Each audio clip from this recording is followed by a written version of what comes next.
Dear students, now let's come to the last question of this chapter. Limitations of planning,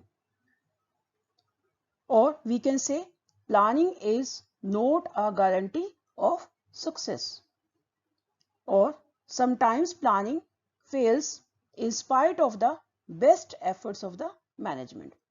इन सभी questions का same answer ही है. The point 1, planning leads to rigidity. Second is planning may not work in dynamic environment. Third is planning reduces creativity. Fourth is planning involves huge cost. And fifth, planning is a time consuming process. And sixth and last point is planning does not guarantee success. Now first question, first point I am going to explain with you. Planning leads to rigidity. What is rigidity? Rigid design, जिसको आप change नहीं कर सकते. This is flexible design which can be molded. इसको किसी भी direction में आप मोल्ड कर सकते हो, चेंज कर सकते हो. ये प्लानिंग क्या करता है? Planning once a well defined plan is drawn, जैसे हमने कोई प्लान कर लिया तो मैनेजर्स क्या करते हैं? Managers may not be able to change it. ये जो उन्हें कहा गया है वो उसी डायरेक्शन में ही काम करते हैं. Planning is done at the top level, यानी मेन प्लान्स जो कहाँ डिसाइड किए जाते हैं, कहाँ ड्रॉ किए जाते हैं, टॉप लेवल पे. तो मैनेजर्स को तो उसी के अकॉर्डिंग ही काम करना होता है. तो this business environment change rapidly. हालांकि बिजनेस तो एनवायरनमेंट तो चेंज होता रहता है, but managers is committed to execute the predetermined या predefined plans. But manager को तो जो कहा गया, जो प्लान पहले बोला गया उसके अकॉर्डिंग ही काम करता है. तो it may not bring positive results to the business, यानी वो अपना क्रिएटिव आइडियाज तो यूज ही नहीं करता, जो कहा गया बस उसके अकॉर्डिंग चलता जाएगा. तो इससे पॉजिटिव रिजल्ट नहीं आते. And business environment change rapidly, but managers may not be in a position to change the predetermined plan according to the changes in the environment. यानी जितने भी सराउंडिंग चेंजेस होते हैं, एनवायरनमेंट में चेंजेस होते हैं, मैनेजर्स उससे डेविएट नहीं हो सकता, अपने प्लान से डेविएट नहीं हो सकता. यानी उसे एनवायरनमेंट चेंजेस के अकॉर्डिंग काम नहीं करना होता, जो टॉप लेवल कहता है उसके अकॉर्डिंग ही उसे चलना होता है. तो that is why planning leads to rigidity. Now second point is planning may not work in a dynamic environment. यानी डायनामिक एनवायरनमेंट की जो प्लानिंग बना ही नहीं है, यानी जहां पर एनवायरनमेंट कॉन्स्टेंटली चेंज हो रहा है तो वहां पर प्लानिंग सक्सेसफुल ही नहीं है. यानी इमरजेंसी में तो प्लानिंग हो ही नहीं सकती. यानी planning may not work in a dynamic environment. The business environment is dynamic and nothing is constant. और बिजनेस एनवायरनमेंट तो यू बेटर नो कि डायनेमिक है, बार बार चेंज होता रहता है, कुछ भी इसमें कांस्टेंट नहीं है. The environment consist of number of dimensions, जो अपने थर्ड चैप्टर में पढ़े थे बिजनेस एनवायरनमेंट में. Economic, social, political, technological and legal, etc. And under the conditions of rapid changes, the plans become outdated.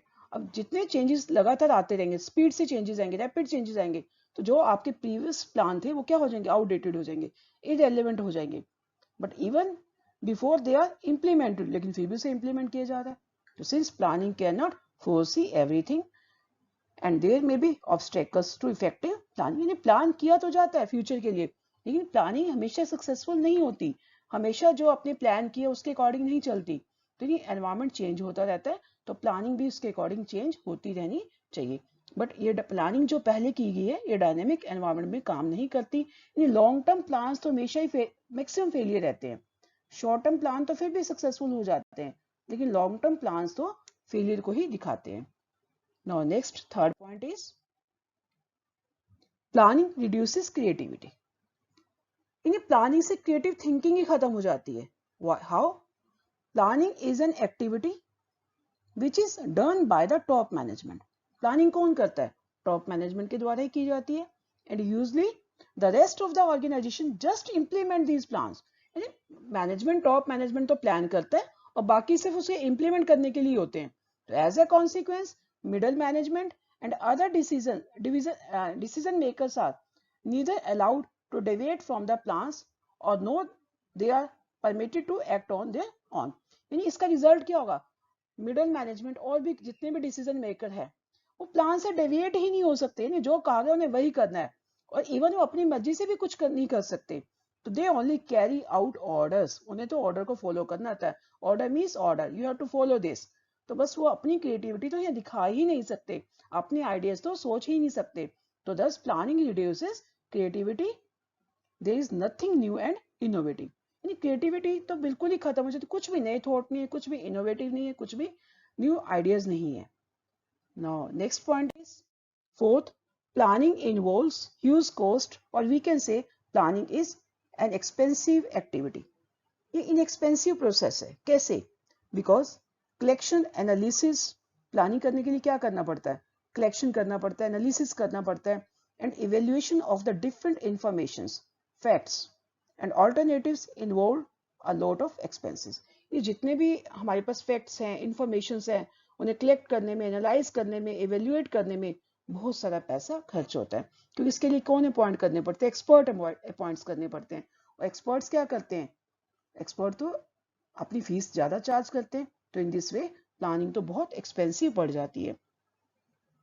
और समटाइम्स क्या होता है? Cost incurred may not justify the benefit derived from the plans. यानी इतने तो plan के benefit नहीं जितना उसका खर्चा हो जाता है.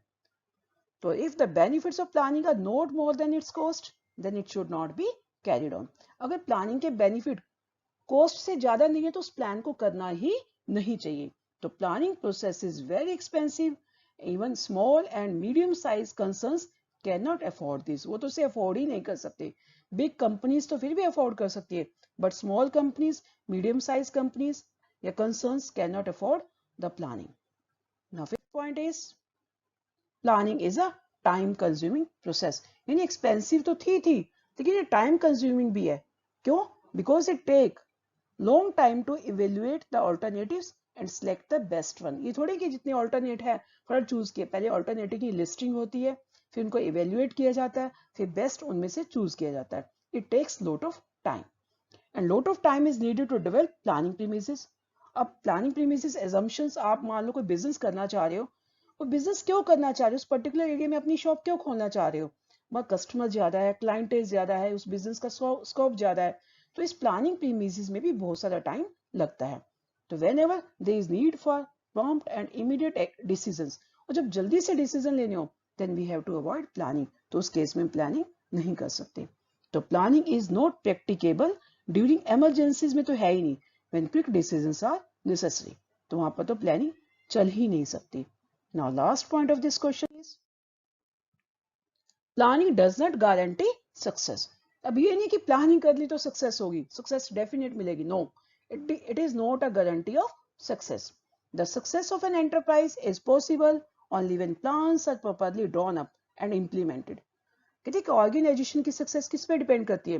प्लान्स प्रॉपर वे से बनाए गए हों, यानी प्लानिंग आपकी अच्छी हो, इम्प्लीमेंटेशन अच्छी हो, यानी मैनेजर्स हैव तभी प्लानिंग सक्सेसफुल है. But managers have a tendency to rely on previously tried and tested successful plans. और मैनेजर की तो टेंडेंसी जो चल पिछला काम था, चल जिसके अकॉर्डिंग किया था, चलो वही दोबारा कर लेते हैं. वो न्यू तो कुछ क्रिएट ही नहीं करते, प्रीवियसली ट्राइड प्लान के अकॉर्डिंग ही चलते हैं. तो but it is not always true that a plan which has worked before will work effectively again.